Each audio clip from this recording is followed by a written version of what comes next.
Pekalongan, daerah Ndoro. Ya, siang teman-teman, kembali lagi dengan saya Erik ya. Hari ini tanggal 11 Januari 2023 ya. Masih suasana awal tahun baru, masih awal tahun, lalu minggu depan udah mulai tanggal 22 ada Imlek ya. Jadi saya kemungkinan minggu depan agak padat kegiatannya. Lalu saya take-nya di awal Januari kemarin saya ada full kena stop loss kalau nggak salah. Ada beberapa trade yang kena stop loss. Lalu semalam saya ada entryan Euro AUD yaitu di sini. Saya tunjukin dulu. Saya mulai recovery trade yaitu di Euro AUD tanggal 9 Januari hari Senin, 2 hari yang lewat. Saya ambil posisi buy Euro AUD di sini dengan stop loss di bawah yang sebelumnya. Lalu saya ada lagi negatif korelasinya yaitu Australian Canada. Saya ada 2 kali recovery trade ya untuk minggu yang lalu yang kena stop loss. Jadi di sini update kembali setup saya yang berjalan. Euro AUD tahan resistan. Ini saya udah close parsial, set DOP saya sisanya biarin.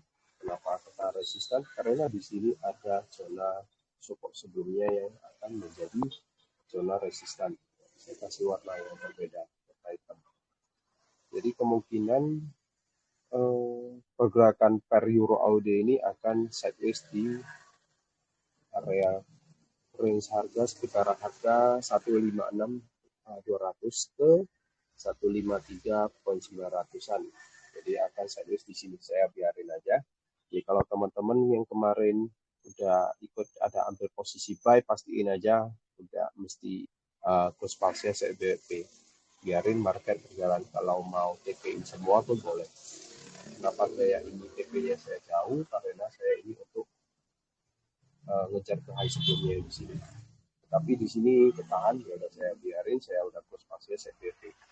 Lalu satu lagi saya ambilnya negatif korelasi Australia Kanada, sama saya semalam tanggal 9 juga ya, saya ambil sell. Ini saya udah close partial saat di imbalance di sini. Imbalance di sini saya udah close partial, saya biarin. Ini nampaknya bakalan kena DP, saya biarin aja. Sisa lot kecil. Lalu untuk gold gimana? Oh nggak salah dari Pak Indra ya, Pak Indra ada kasih tahu ini turun lagi ke area 1870. Semalam pas DM ke saya jam-jam 7-an, saya jarang trade di sesi New York, saya kebetulan masih jalan pulang, jadi jam 6 jam 7 saya baru sampai di rumah. Semalam pergerakannya ini udah berapa hari sideways di situ-situ aja. Sejak udah berapa hari, udah 2 harian, udah hampir 3 hari. Jadi trennya masih tren kenaikan. Kalau yang ada ambil posisi buy, pastiin di sini udah mesti close partial. Kenapa di zona 1880 akan sideways? Kita lihat lagi di time frame besarnya. Di time frame daily ada zona resistan. Jadi ini ada supply, di sini saya anggap aja ini sebagai resistan. Di sini resistan, saya kasih warna yang berbeda.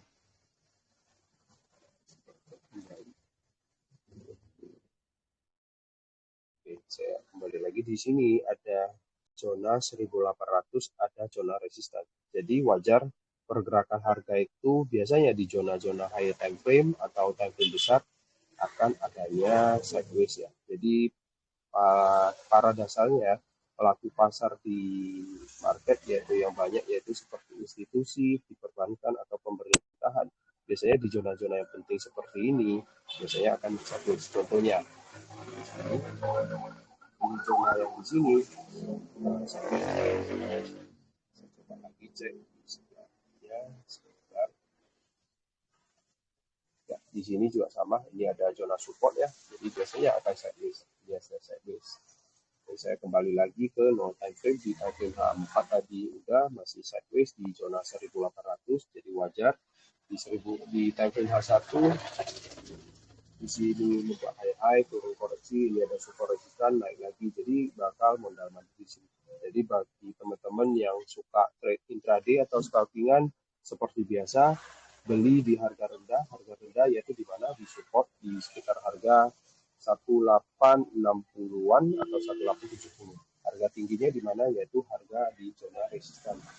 Jadi ini adalah zona-zona kecilnya, yaitu sell di atas, buy-nya di bawah. Untuk TP seperti biasa, kalau saat sideways biasanya saya targetnya yaitu 50% aja. Ya cukup 50%. 50%-nya artinya apa? 50% di sini di harga sekitaran 1874 balik 600 saya anggap benarin aja. Karena di sini adalah harga keseimbangan harga ya, keseimbangan harga atau equilibrium. Ya, harga stabilnya di sini. Jadi kalau sell di atas, TP-nya di sini, kalau buy di bawah sini, TP-nya di atas sini. Ini untuk di full. Lalu beberapa pair yang lain saya coba lihatin di Australian dollar. Australian dollar di time frame H1 H4 masih trend kenaikan, kemungkinan di sini ada imbalance. Ini kalau ada yang buy, ini target yaitu ke high sebelumnya. Ini Euro USD gimana? Euro USD sama seperti gold, marketnya sideways di sini. Saya coba lihatin di time frame H4. Harganya saat ini lagi di atas, jadi kalau ada yang buy pasti udah close parsial aja di sini high sebelumnya. Jadi kalau saat di sini harga di atas, jangan pernah beli di harga tingginya, selalu beli harga rendahnya untuk target lebih jauh dan bisa dapat resikonya lebih kecil. Contohnya di sini marking saja, ini ada zona demand, lalu ada beberapa zona demand. Di sini ada high band-nya, high band base-nya demand di sini, dan juga di sini ada imbalance. Jadi mana tahu harga ada turun koreksi agak ke bawah sini atau di sini baru bisa baik target yaitu ke high sebelumnya di sini dengan stop loss di bawah sini. Jadi bisa dapat risk to reward rasio yang lebih bagus. Untuk USD Jepang Yen, ini kemarin saya cerita, ini breakout retest sudah turun, sekarang masih sideways. Jadi beberapa pair yang USD pada major pair semua pada sideways ya. GBP USD kemarin saya buy stop TP, lalu di sini bertahan resistan. Jadi seperti biasanya, seperti beberapa major pair, jadi bakal sideways dulu. Oke, itu aja analisa saya major pair itu 23456. Ini satu cross pair Euro AUD. Saya sapa dulu teman-teman. Ada Pak Riki, selamat siang Bu Seri, Pak Muhammad, sama Pak Julius. Silakan, ada yang mau ditanyain silakan di-unmute.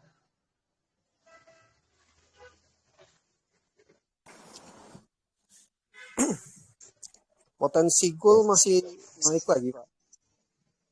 Potensi gold ada kemungkinan kenaikan. Sebentar ya, saya balik lagi. Di gold itu saat ini lagi di zona resistan, Pak. Di zona resistan daily-nya, Pak. Nampak di sini 1, 2, 3 ya. Berarti di sini ini supply, ini resistan. Dan Pak di sini yang membuat harga penurunan, Pak. Jadi di sini ada zona resistan, Pak. Jadi kemungkinan turun iya saja, tetapi bisa jadi turunnya hanya sebatas koreksi, lalu melanjutkan tren kenaikannya bisa jadi, Pak. Masih 1900 ya. Ini kalau breakout bakal ke 1900 benar, Pak.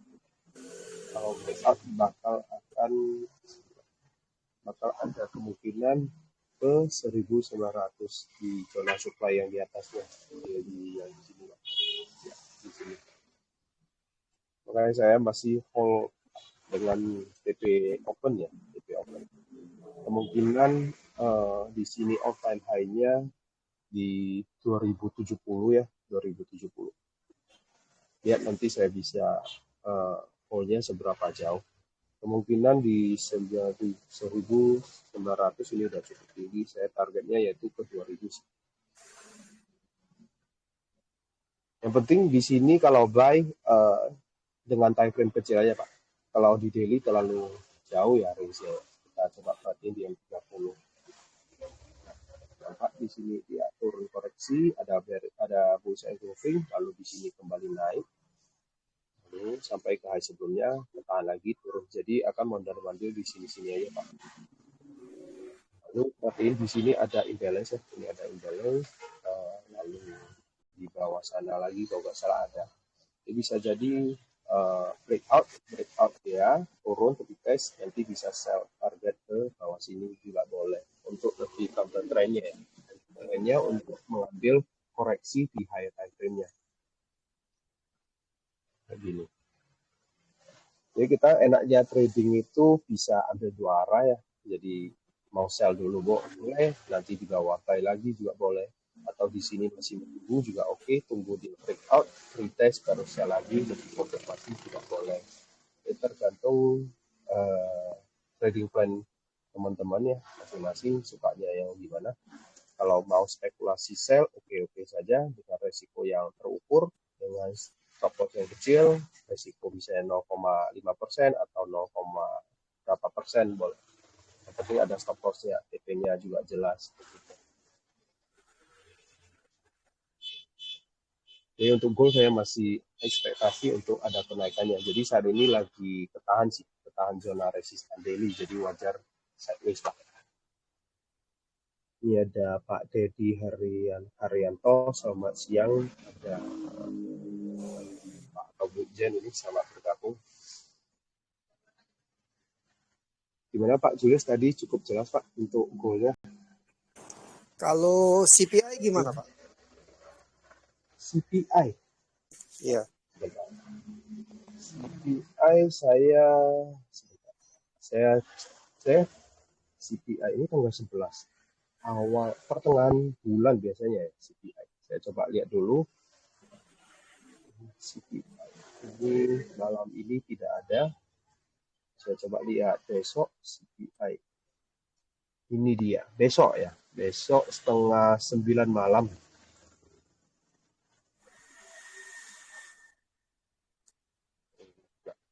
Laporan inflasi untuk di Amerika. Saya pribadi, saya tidak ada basic analisa fundamental. Saya coba lihatin ya. Saya coba lihatin secara teknikal, yaitu kalau CPI itu pasti berhubungan dengan dolar. Jadi kita lihatin aja di indeks dolar. Jadi pergerakan saat ini sangat benar. Ini besok ada newsnya CPI atau inflasi ya.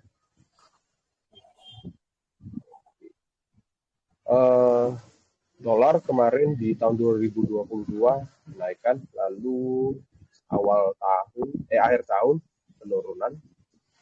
Saat ini udah dekat ke zona ya. Ini ada zonanya. Bisa jadi agak turun kembali ke bawah sini, bisa jadi naik. Karena di sini membuat high yang lebih tinggi atau all time high-nya, bisa jadi nanti turun lagi baru kenaikan. Lalu di sini ada imbalance ataupun ke high sebelumnya. Ini saya makinkan dulu zona imbalance daily atau juga zona demand di sini ada.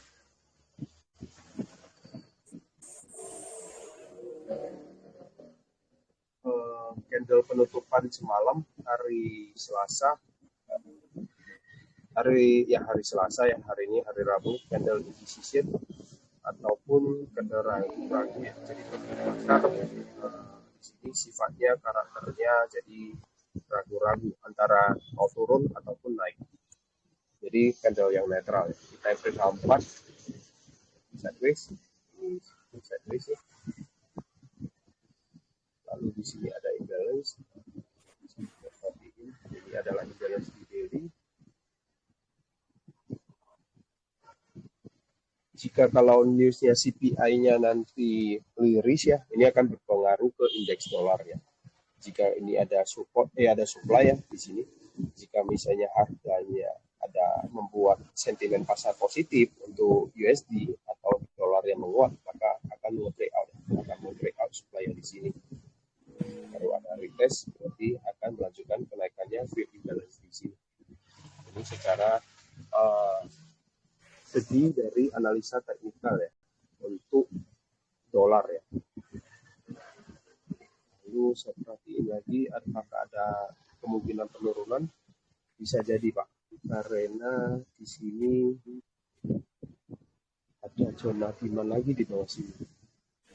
Karena di time frame H1 H4 ini masih tren penurunan ya, masih tren penurunan. Di sini masih tren penurunan. Saya balik lagi di time frame H4 aja. Jadi kemungkinan ini kenaikan bisa jadi koreksi ke atas, mengetes zona supply yang di atas itu, yang di sini ada imbalance, supply di sini.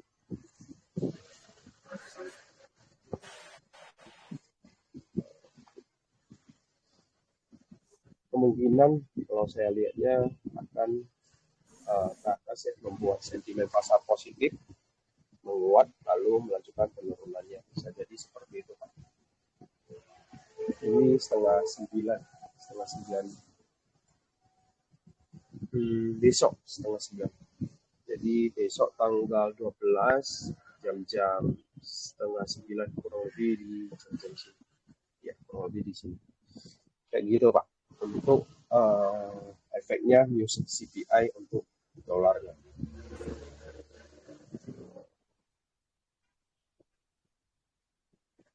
Lumayan berpengaruh. CPI, NVP, FOMC itu biasanya 3 sebulan. Ini adalah hasil laporan di bulan Desember ya. Ya, inflasi rate yang year of year Desember. Kalau data ini saya fokusnya 6,5, previousnya sebelumnya 7,1. Jadi fokusnya ini dari data mana ini 6,5, berarti ada penurunan. Jadi kalau penurunan inflasi ada penurunan, maka sentimen positif untuk dolar. Jadi kemungkinan secara teknikal mungkin ia akan naik Pak. Akan ada kenaikan seperti ini. Begitu. Kurang lebih seperti itu yang bisa saya ini Pak untuk analisakan untuk analisa CPI-nya. Gimana Pak Julius? Cukup jelas Pak? Iya jelas Pak. Ya.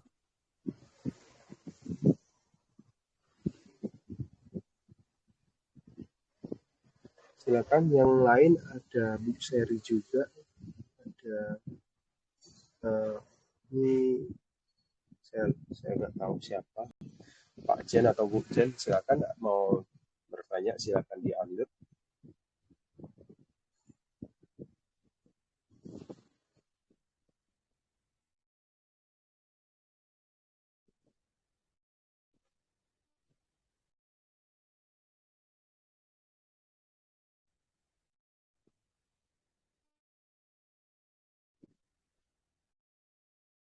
Oke, kalau tidak ada lagi pertanyaan, saya akhiri live streaming saya ini. Terima kasih teman-teman sudah luangkan waktunya.